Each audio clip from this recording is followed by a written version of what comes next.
Hallelujah, জয় যিশু। সকলকে জয় যিশু। আসি আমরা বাক্যে যাওয়ার আগে প্রার্থনা আসি। হালেলুয়া। সর্বশক্তিমান ঈশ্বর, রাজাদের রাজা, প্রভুদের প্রভু, তুমি একমাত্র ঈশ্বর পিতা। ধন্যবাদ যে তুমি আমাদের এখনো ধরে রেখেছো পিতা, আমাদেরকে ছেড়ে দাও না। তুমি আমাদেরকে প্রেম করো, তাই তোমায় ধন্যবাদ দিই। তুমি সর্বসময় আমাদের সঙ্গে আছো, আমাদের সহবর্তী আছো, তাই তোমায় ধন্যবাদ দিই ও মহিমা দিই। প্রভু, আমি প্রার্থনা করি আমার অষ্টাধারকে তুমি ধরো এবং আমাদের যে বাক্যের প্রয়োজন প্রভু যিশু, তা অনুযায়ী আমার অষ্টাধার দ্বারা তুমি কথা বলো, যা আমাদের হৃদয়কে প্রভু আমাদের হৃদয়কে স্পর্শ করবে এবং তোমাকে আমাদেরকে বাড়তে সাহায্য করবে। ও পবিত্র আত্মা, আমার অষ্টাধারকে তোমার কাছে সমর্পণ করি। তোমার ইচ্ছা অনুযায়ী তুমি আমার অষ্টাধারকে ব্যবহার করো এবং কথা বলো। প্রভু যীশু খ্রিস্টের মহান নামে এই সকল প্রার্থনা চাই, আমেন। হালেলুয়া। সকলকে জয় যিশু। আজ আমরা জগতে একটা ক্রাইসিসের মধ্যে দিয়ে যাচ্ছি। আমরা জানি এখন দুনিয়ায় আমরা দেখছি একটা মহামারী এসছে, কোভিড-19, আর তাকে আমরা ভয় পাচ্ছি। অবশ্যই একটা ভয়ের বিষয়, কারণ অনেক লোক পৃথিবীতে মারা যাচ্ছে, অনেক লোককে আমরা মরে যেতে দেখছি। কিন্তু আপনি জানি এই পৃথিবীতে অনেকদিন আগে এমন অনেক ক্রাইসিস আমরা দেখেছি যেগুলো এর চেয়েও ভয়ানক এবং যা এখনো অবধি আমরা পৃথিবীর বুক থেকে ইরাডিকেট করতে পারিনি। ঈশ্বরকে ধন্যবাদ দিয়েছে, আমাদেরকে ডক্টরস দিয়েছে, নার্সেস দিয়েছে এবং বিভিন্ন এমন লোকদেরকে দিয়েছে যারা এই কোভিড-19-এর সঙ্গে লড়াই করছে। কিন্তু এমন অনেক রোগ আছে বা অনেক সামাজিক অসুবিধা আছে, সমস্যা আছে, যেগুলো আজ নয় কিন্তু পৃথিবীতে বহু দিন ধরে এই পৃথিবীর বুকে রয়েছে এবং আমরা তার সঙ্গে লড়াই করে যাচ্ছি। এর মতন একটা সমস্যা, তার নাম হলো তিরস্কার। আমরা ইংলিশে বলি রিজেকশন। রিজেকশন একটা অনেক বড় সমস্যা। আর যদি আমরা ইউথদের মধ্যে দেখি, যারা অনেক বয়স্ক হয়ে গেছে, বৃদ্ধ বয়সের লোকদের মধ্যে দেখি, স্বামী স্ত্রী সম্পর্কে দেখি বা পরিবারে দেখি, আর সমস্ত জায়গায় মানুষ রিজেকশন দ্বারা আক্রান্ত হয়েছে, তিরস্কার দ্বারা আক্রান্ত হয়েছে। রিজেকশন মানে এক কথার মানে কি? মানে যে আমাকে কেউ গ্রহণ করছে না, আই এম আনলাভড, আমাকে কেউ ভালোবাসছে না।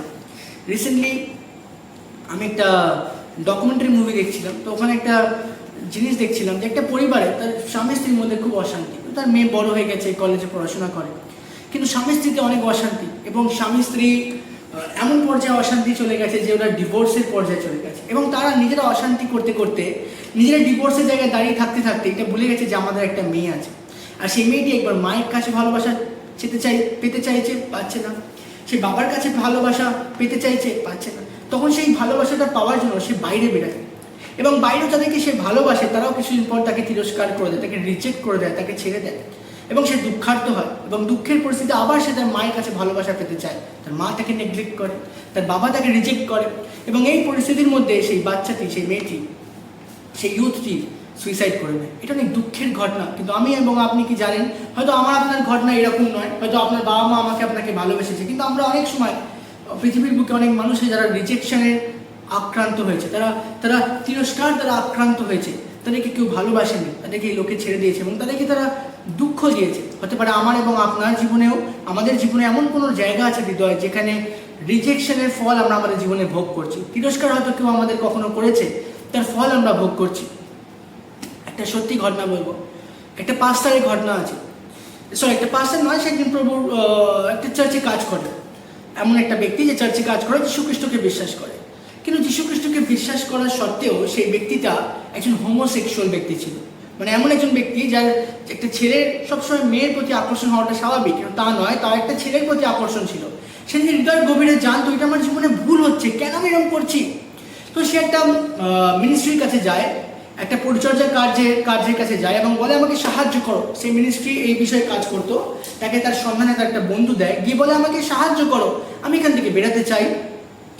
তখন তারা সেই ব্যক্তিটাকে বলে যে ঠিক আছে, তুমি একটা একান্ত স্থান বাছো এবং গিয়ে তুমি প্রভু যীশু খ্রিস্টকে প্রশ্ন করো। তো সে একান্ত স্থান বাঁচলো এবং প্রভুকে গিয়ে বললো যে সে প্রভুর কাছে অপেক্ষা করলো এবং প্রভুকে বললো, প্রভু কেন আমি এরকম, কেন আমার জীবনে এরকম হয়েছে, কেন আমি নর্মাল হতে পারছি না, কেন আমি যেটা চাইছি সেটা আমি করে ফেলছি। আর তখন প্রভু ওকে রিভিল করে, যখন ও ছোট ছিল এবং তার 6 মাস বয়স ছিল, সে তার ক্যাডেলে মানে একটা ছোট বিছানায় শুয়েছিল নিজের ঘরে এবং সে কাঁদছিল। আর যখন কাঁদছিল, সে কাঁদছিল এই কারণে তার মা তাকে অ্যাটেনশন দেয়। আর যখন সে কাঁদছিল, তার মা তার কান্না শুনে ছুটে আসছিল। এবার মা যখন কাঁদতে কাঁদতে ছেলের বিছানার কাছে এসে সে বাচ্চাকে কোলে নেওয়ার জন্য তৈরি হলো, তখনই ওর বাবা মদ খেয়ে ঘরে ঢুকলো এবং ওই বাচ্চাকে স্পর্শ করার আগে ওর মাকে মারধর করতে লাগলো। আর যখন মাকে মারধর করতে লাগলো, সেই মুহূর্তে মাকে তো মারলোই, কিন্তু যে ছেলেটার ব্যাপারে বাবা অভিশাপ দিতে লাগলো, খারাপ খারাপ কথা বলতে লাগলো ওই ছোট্ট 6 মাসের শিশুটিকে। আর সেই মুহূর্তে ঈশ্বরের ব্যক্তিটাকে প্রকাশ করছে, সেই মুহূর্তে তার হৃদয় তার বাবার জন্য বন্ধ হয়ে গেছিল। তার বাবার প্রতি তার হৃদয় একটা ঘৃণা জন্মগ্রহণ করে নিয়েছিল এবং সেদিনকে হৃদয় ওই ছোট্ট 6 মাসের বাচ্চারা এই সিদ্ধান্ত নিয়েছিল। আমি একটা সত্যি কথা বলি, every child, even it is early age, even when he is 6 months old, he can decide. একটা বাচ্চা যখন অনেক ছোট্ট বয়সে থাকে, অনেক অল্প বয়সে থাকে, এটা 6 মাসের বাচ্চা, সে সিদ্ধান্ত নিতে পারে। হয়তো বড় বয়সে সে ভুলে যায়, কিন্তু জানি না আমার হৃদয়, আমার মন সব কিছু স্টোর করে রাখে। এটা স্টোর হাউস, এটা কখনো মুছে যায় না। Only God can heal your heart. কেবল যীশু খ্রিস্ট আপনার হৃদয়কে আরোগ্যতা দিতে পারে। হালেলুয়া। তো সেই ব্যক্তিটা সেই দিন ঈশ্বর তাকে প্রকাশ করলো, আর সেই তার হৃদয়কে তার পিতার জন্য বন্ধ করে দিয়েছিল আর বলেছিল মনে মনে, আমি এই ব্যক্তিটার মতো নয় মা, আমি তোমার মতো হতে চাই।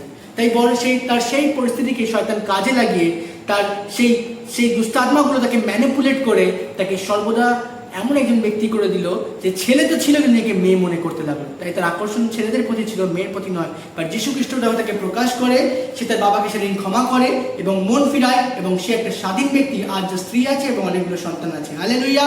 ঈশ্বর পারে না এমন কোনো জিনিস নেই। আপনার রিজেকশন হতে পারে, আপনার মেয়েকে তিরস্কৃত মনে হয়, হতে পারে আপনি এটা অনেক সময় ভাবেন যে আমাকে কেউ ভালোবাসে না, আমাকে কেউ পছন্দ করে না। মানে অনেক সময় যে ব্যক্তি আঘাতপ্রাপ্ত হয় সে সবচেয়ে বেশি আঘাত দেয়। তো অনেক সময় আপনি আপনার কথার দ্বারা, আপনার কার্যের দ্বারা লোককে আঘাত করছেন, কিন্তু মনে রাখবেন আগে আপনার আঘাতকে সুস্থ হওয়ার প্রয়োজন আছে, তবে আপনি লোককে ভালোবাসতে পারবেন। অনেক সময় আমরা ঈশ্বরের প্রেমকে লোকের কাছে দিতে পারি না, আমরা লোককে ভালোবাসতে পারি না, আমরা চাই কিন্তু পারি না, কারণ আমার হৃদয়ে একটা আঘাত আছে যার সুস্থ হওয়া খুব গুরুত্বপূর্ণ। তাই আমাদের জীবনে অনেক সময় রিজেকশন থাকে, তিরস্কার থাকে, যে আমায় কেউ ভালোবাসে না, আমায় কেউ পছন্দ করে না। অনেক হতে পারে সেই মেয়েটির ঘটনা যেটা বললাম, বাস্তব আমাদের জীবনে হয়তো এরকম হয়েছে, যাকে আমি এবং আপনি ভালোবেসেছি। আপনি ভেবেছেন তার সঙ্গে আপনি সংসার বাঁধবেন, সে আপনাকে বিয়ে করেছে, কিন্তু দেখলেন বিয়ে করার পর সে আপনাকে হট করে বাজে ব্যবহার করতে লাগলো, সে আপনাকে ছেড়ে দিল, আপনার প্রতি তার ইচ্ছা চাহিদা সব মরতে লাগলো এবং সে অন্য কাউকে পছন্দ করতে লাগলো। একদিন আপনাকে মুখের ওপর সকালে আপনি ঘুম থেকে উঠলেন প্রত্যেক দিনের মতন, আর আপনাকে বললে আমি তোমাকে আর ভালোবাসি না। দুদিন পর আপনার একটা ডিভোর্স নোটিস থামিয়ে দিল, তখন আপনি কিরকম অনুভব করবেন যে আই এম অ্যাবান্ডেন্ট, আমাকে ফেলে দেওয়া হয়েছে, আমি তিরস্কৃত হয়েছি, আমাকে গ্রহণ করা হয়নি, আমাকে কেউ ভালোবাসে না। এগুলো আমার এবং আপনার হৃদয়ে ঘটবে, এগুলো আমার এবং আপনার হৃদয়ে চলবে, তাই না? এটা অতি বাস্তব। হয়তো আমাদের হৃদয়ে কোনো জায়গায় আমরা রিজেকশন আমরা পেয়েছি। আমরা যুবক যুবতীদের জানি এখন আজকাল যারা প্রেম করে, ভালোবাসে, ওয়েল গুড, কিন্তু অনেক সময় ভালোবাসার ফলে তাদের জীবনে রিজেকশন আসে। সে তাকে ভালোবাসে, সে তার সঙ্গে থাকলো, তাকে ভালোবাসলো, কিছুদিন পর হয়তো তাকে আবার ছেড়ে দিল। আমরা জানি এরকম অনেক হয়, এরকম আমরা জগতে অনেক দেখতে পাই এবং অনেক এভাবে অনেক যুবক যুবতীদের আমরা হারিয়েছিও এই পৃথিবীর বুক থেকে, এবং তাদেরকে লোকে ছেড়েও দিয়েছে এবং তারা তিরস্কৃত হয়ে গেছে, তাদের কেউ নেই, তাদেরকে লোক অ্যাবান্ডন করে দিয়েছে এবং তারা এটা মনে করেছে যে আমায় কেউ ভালোবাসে না। দেখবেন কিছুদিন আগে আমাদের দেশে একটা কথা উঠেছিল যে এনআরসি এরকম, আর আমরা জানি মালয়েশিয়া ইন্দোনেশিয়াতে এগুলো আগেই ঘটেছে। তো কিছু লোককে এরকম মনে হচ্ছিল যে দেশ থেকে তাদেরকে সরিয়ে দেওয়া হবে। আমি মনে করি যে government, with all respect to our government and all of the governments, মানে সমস্ত গভর্নমেন্টকে আমি সম্মান দিয়ে কথা বলতে চাই, to every government of every country or to so এটা আমি বলতে চাই যে এটা ভালো জিনিস, গভর্নমেন্ট সব কিছু ভালোই সিদ্ধান্ত নেয় মনে হয়।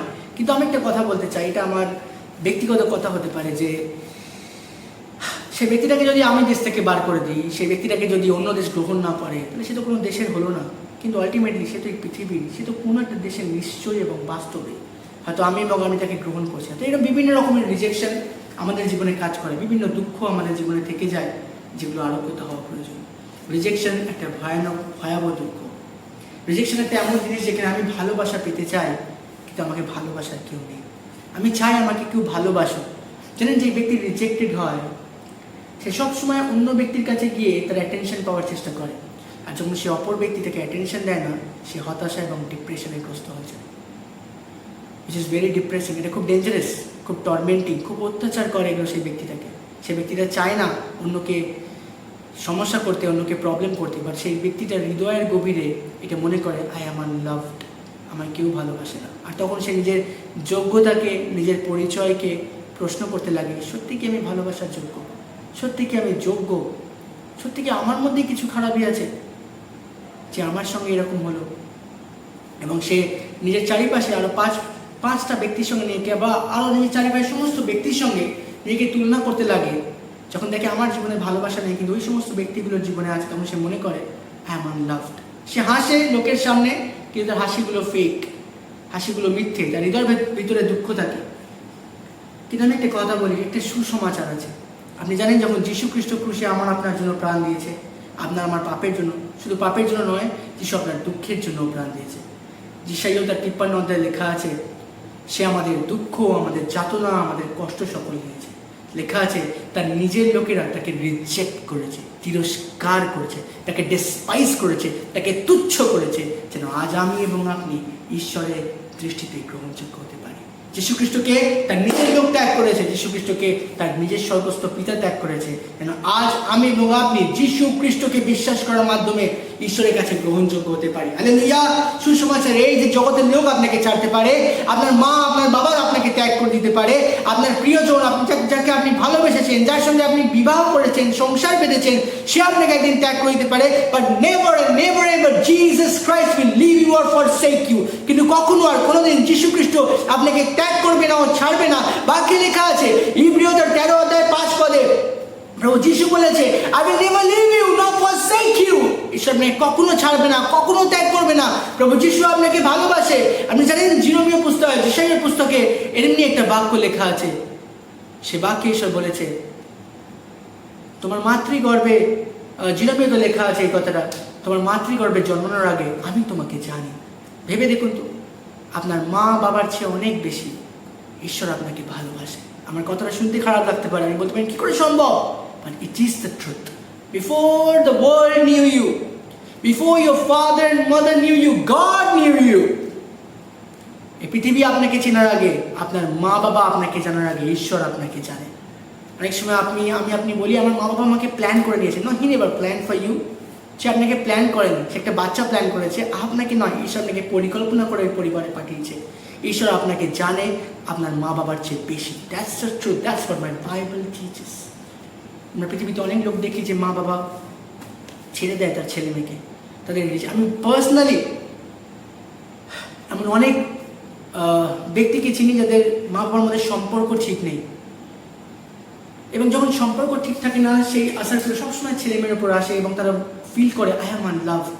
হয়তো বাবার প্রতি বা মায়ের প্রতি তার একটা খারাপ মনোভাবনা চলে আসে। কিন্তু আমি আপনাকে বলতে চাই, যীশু খ্রিস্ট ইব্রিয় 13 অধ্যায় 5 পদে বলেছে, আমি তোমায় কখনো ছাড়বো না, কখনো ত্যাগ করবো না। ইফিসীয় 1 অধ্যায় 6 পদে লেখা আছে যে আমরা যীশু খ্রিস্টতে পিতা ঈশ্বরের কাছে গ্রহণযোগ্য হয়েছি। হালেলুয়া! ঈশ্বর আমাদের পিতা হয়েছে। সে এমন পিতা যে আমাকে আপনাকে কখনো ছাড়বে না, যে আপনাকে এবং আমাকে গ্রহণ করেছে। ভালো করে শুনি, ইফিসীয় 1 অধ্যায় 6 পদে লেখা আছে, যীশু খ্রিস্টতে পিতা ঈশ্বর আমাদেরকে গ্রহণ করেছে। সারা জগৎ আমাদেরকে রিজেক্ট করে দিতে পারে, সবাই আমাদেরকে ছেড়ে দিতে পারে, আমার দেশ আমাকে দেশ থেকে তাড়িয়ে দিতে পারে, but never God will throw me away from his kingdom because he has loved me with an everlasting love, the Bible says. সারা জগৎ আমাদেরকে ছেড়ে দিতে পারে, কিন্তু ঈশ্বর কখনো আমাকে এবং আপনাকে ত্যাগ করে দেবে না। সে আমাকে আপনাকে গ্রহণ করেছে, কারণ বাইবেল বলে প্রভু যীশু আমাদেরকে অনন্তকালীন প্রেম দিয়ে প্রেম করেছে। হালেলুয়া! বাইবেলে লেখা আছে, একটা মহিলা, একটা মা কি তার জন্ম দেওয়া বাচ্চাকে ভুলে যেতে পারে?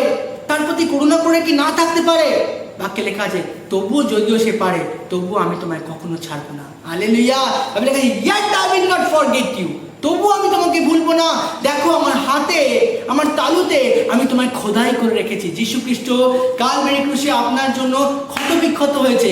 তার 2 হাতকে সেই গজালের দ্বারা ক্ষতবিক্ষত করা হয়েছে। জানেন এটা কি? একটা চুক্তির নিয়ম, একটা চুক্তি স্থাপন হয়েছে। যখন ঈশ্বর এটাকে দেখে, মনে করে সে আপনার জন্য প্রাণ দিয়েছে, এবং আপনি যখন তাকে বিশ্বাস করেন, আপনার বিশ্বাসের দ্বারা, আপনার বিশ্বাসের মধ্যে দিয়ে, ঈশ্বরের অনুগ্রহের দ্বারা আপনি যীশু খ্রিস্টের নামে পিতা ঈশ্বরের কাছে গ্রহণযোগ্য হয়েছেন। You are accepted. এই সত্যটা আপনি আপনার জীবনে বিশ্বাস করুন। ঈশ্বর আপনাকে গ্রহণ করেছে, আপনাকে ত্যাগ করে দেয়নি, আপনাকে আপন বানিয়েছে। 1 পিতর 2 অধ্যায় 25 পদে বলে যে প্রভু যিশু আমার এবং আপনার প্রাণের পালক, আপনার প্রাণের রক্ষাকর্তা, ওভারসিয়ার মানে বিশপ, মানে যে আপনার প্রাণকে দেখভাল করে, এবং আপনার প্রাণের পালক। এক কথা, he is the lover of my soul, সে আমার প্রাণের প্রেমিক। হালেলুয়া। যীশু খ্রিস্ট আপনাকে আমাকে ভালোবাসে। আপনার প্রাণে হয়তো রিজেকশন আছে, আপনার প্রাণে আঘাত আছে, আপনার প্রাণে ক্ষত আছে, আপনি অন্যকে ভালোবাসতে পারছেন না, আপনি ভালোবাসা চান কিন্তু পেতে পারছেন না। আমার কাছে আপনার কাছে সুসমাচার আছে। কাম টু জিসাস, যীশু খ্রিস্টের কাছে আসুন। সে আপনাকে অনন্তকালীন প্রেম দিয়ে প্রেম করেছে, প্রতিজ্ঞা করেছে আপনাকে ছাড়বে না। সে ক্রুশে আপনার জন্য পিতা ঈশ্বরের কাছে তিরস্কৃত হয়েছে, যেন আজ আপনি পিতা ঈশ্বরের কাছে গ্রহণযোগ্য হতে পারেন যীশু খ্রিস্টের মধ্যে দিয়ে। আজ আপনি আপনার বিশ্বাসকে প্রভু যিশুর উপর স্থাপন করুন। আসুন, প্রভু যিশুকে বিশ্বাস করুন। আপনার জীবনে যতই বড় দুঃখ থাকুক, যতই বড় কষ্ট থাকুক, ঈশ্বর আপনার সমস্ত দুঃখ, সমস্ত কষ্টকে মুছে দিতে পারে। জিরোমিয়ার পুস্তকে লেখা আছে, প্রভু প্রতিজ্ঞা করেছে জিরোমিয়ার পুস্তকে এবং বাইবেলে লেখা আছে, প্রভু বলেছে, I will heal all your wounds, তোমার সমস্ত ক্ষতকে আমি আরোগ্যতা দেব। হালেলুয়া। ঈশ্বরের প্রতিজ্ঞা। জিরোমিয়া তার 30 অধ্যায় 31 অধ্যায় লেখা আছে, প্রভু আমাদের ক্ষতকে আরোগ্যতা দেবে। বাইবেলে লেখা আছে, আমাদের পাপের জন্য আমরা দুঃখ পাই, আমাদের পাপ এত পরিমাণে বেড়ে গেছে, তার জন্য জীবনে সাফারিং আসে, দুঃখ আসে, কষ্ট আসে। কিন্তু প্রভু যিশু তবুও বলেছে, যদি আমরা তার কাছে আসি, মন ফিরাই, তাকে বিশ্বাস করি, he will heal all our wounds, all our soulish wounds. আমাদের প্রাণের যত আঘাত আছে সব সে আরোগ্য করবে। All wounds of our soul will be healed in the name of Jesus. যীশু খ্রিস্টের নামে আমাদের সমস্ত প্রাণের আঘাতকে প্রভু আরোগ্যতা দেবে। সে আমাকে আপনাকে ভালোবাসে। তাই আপনার দুঃখের সময়কে, আপনার কষ্টের সময়কে হেলা যেতে দেবেন না। যীশু খ্রিস্টের দিকে মনকে ফেরান এবং প্রভু যিশুর নামে পিতা ঈশ্বরের কাছে আপনি গ্রহণযোগ্য হবেন। হালেলুয়া। সে আপনার প্রাণের পালক, আপনাকে সঠিক দিশা দেখাবে। যে জগৎ আপনাকে ছেড়ে দিয়েছে, সে আপনাকে একদিন সেই জায়গায় নিয়ে দাঁড় করাবে, যখন সেই জগৎ আপনাকে স্বীকৃতি দিতে তৎপর হয়ে উঠবে। কিন্তু আপনি বলবেন, না, আমার স্বীকৃতি জগতে নয়, আমার স্বীকৃতি, আমার আইডেন্টিটি, আমার পরিচয় যীশু খ্রিস্টতে। হালেলুয়া। জগতের পরিচয় আমার প্রয়োজন নেই। কিন্তু আপনি জগৎকে আর তিরস্কার করবেন না, জগতের মানুষকেও নয়, আপনি ঈশ্বরের প্রেমে জগৎকে ভালোবাসতে শিখবেন। That's the healing of acceptance that only Jesus Christ can give. এটাই গ্রহণযোগ্য আরোগ্যতা যা যীশু খ্রিস্ট আমাকে আপনাকে দিতে পারে। তো জগৎ আজ তিরস্কারে ভুগছে, কিন্তু এই তিরস্কার থেকে আরোগ্যতা কেবল যীশু খ্রিস্ট দিতে পারে। তাই আপনার বিশ্বাসকে স্থাপন করুন এবং মনে রাখবেন, জগৎ যাই বলে, যীশু খ্রিস্ট বলেছে, আমি তোমায় কখনো ছাড়বো না, কখনো ত্যাগ করবো না। যদি আপনার মা, আপনার বাবা, আপনার প্রিয়জন, আপনার স্ত্রী, যারা ইউথ আছে, যদি বয়ফ্রেন্ড, গার্লফ্রেন্ড, কেউ যদি আপনাকে ছেড়ে দেয়, কেউ যদি আপনাকে ত্যাগ করে দেয়, যে কোনো মোমেন্টে, লাইফের যে কোনো পয়েন্টে, আপনাকে একটা কথা বলবো, আপনি যীশু খ্রিস্টের দিকে ফিরুন। নিজের জীবনকে নষ্ট করবেন না। ঈশ্বর আপনাকে জন্মের আগে জানে, সে আপনাকে ভালোবাসে। যীশু খ্রিস্টের কাছে দৃষ্টি করুন। যখন আপনি তাকে চিনতেন না, সে আপনার জন্য প্রাণ দিয়েছে, 3 দিন পর জীবিত হয়েছে, পাপকে পরাজয় করেছে আপনাকে নতুন জীবন দেওয়ার জন্য। তাই তার আপনার জন্য চোকানো মূল্যকে আপনি হেলা যেতে দেবেন না। মন ফেরান, প্রভুকে বিশ্বাস করুন এবং অনন্ত জীবন পান। ঈশ্বর আপনাকে প্রেম করেন ও ভালোবাসে এবং আপনাকে নতুন জীবন দিয়ে গ্রহণ করে পিতা এবং পুত্রের সম্পর্কে রাখতে চায়। হালেলুয়া।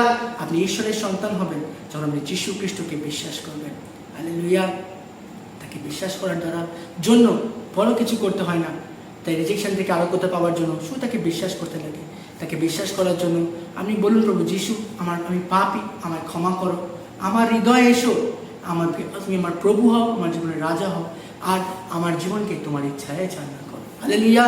সে আপনার সমস্ত সমস্যাকে দূরে করবে, আপনাকে শান্তি, প্রেম, আনন্দ দিয়ে ভরিয়ে দেবে। হালেলুয়া।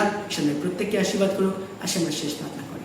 হালেলুয়া। সর্বশক্তিমান ঈশ্বর, রাজাদের রাজা, প্রভুদের প্রভু, পিতা তোমায় ধন্যবাদ দিই প্রভু। প্রার্থনা করি, যদি এমন কোনো ব্যক্তি এই প্রচার শুনছে যার হৃদয়ে তিরস্কার আছে, যে আমার মা বাবা আমাকে ভালোবাসে না, আমার ভাই বোন আমাকে প্রেম করে না, আমার প্রিয়জন আমাকে ছেড়ে দিয়েছে, আমি প্রার্থনা করি আজ তুমি তার প্রাণে আরোগ্যতা নিয়ে আসো।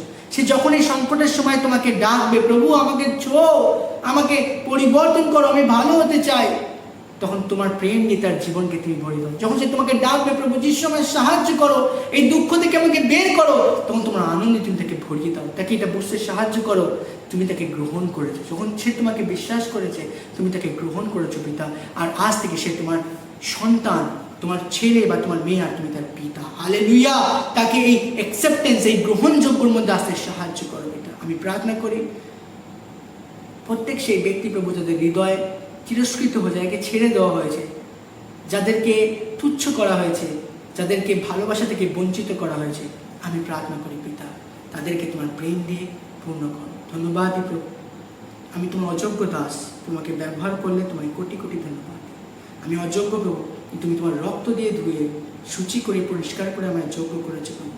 প্রভু আমি জানি এককালে তুমি আমাকে তিরস্কারের হাত থেকে উঠিয়েছো প্রভু যিশু, একসময় তুমি আমার সহবর্তী আছো এবং চিরকাল। আর আমি বিশ্বাস করি প্রভু, দুঃখের সময়, ভগ্নতার সময়, যখন মানুষ ভেঙে গেছে, তখন মানুষ তোমাকে ভালো করে জানতে পারে, কারণ সেই সময় মানুষের কেউ নেই, আর যার কেউ নেই তার পাশে তুমি সর্বসময় আছো, তুমি প্রতিজ্ঞা করেছো, আমি তোমাকে অনন্তকালীন প্রেম দিয়ে প্রেম করেছি, আমি তোমায় কখনো ছাড়বো না আর কখনো ত্যাগ করবো না। আর তুমি তাদের প্রাণের পালক, তাদের প্রাণের প্রেমিক, তাদের প্রাণের রক্ষাকর্তা, তুমি নিশ্চয়ই তাদের সঙ্গে সঙ্গে থাকবে। ধন্যবাদ দিই প্রভু, তোমায় মহিমা দিই, গৌরব দিই, প্রশংসা দিই। তুমি যোগ্য, তুমি ধন্য, তুমি পবিত্র। প্রভু যীশু খ্রিস্টের মহান নামে এই সকল প্রার্থনা চাই, আমেন, আমেন, আমেন। হালেলুয়া। প্রত্যেককে জয় যিশু। ভালো থাকবেন, সুস্থ থাকবেন, প্রার্থনা করুন, ঈশ্বর নিশ্চয়ই আপনাদের প্রার্থনা শুনবেন। আমেন।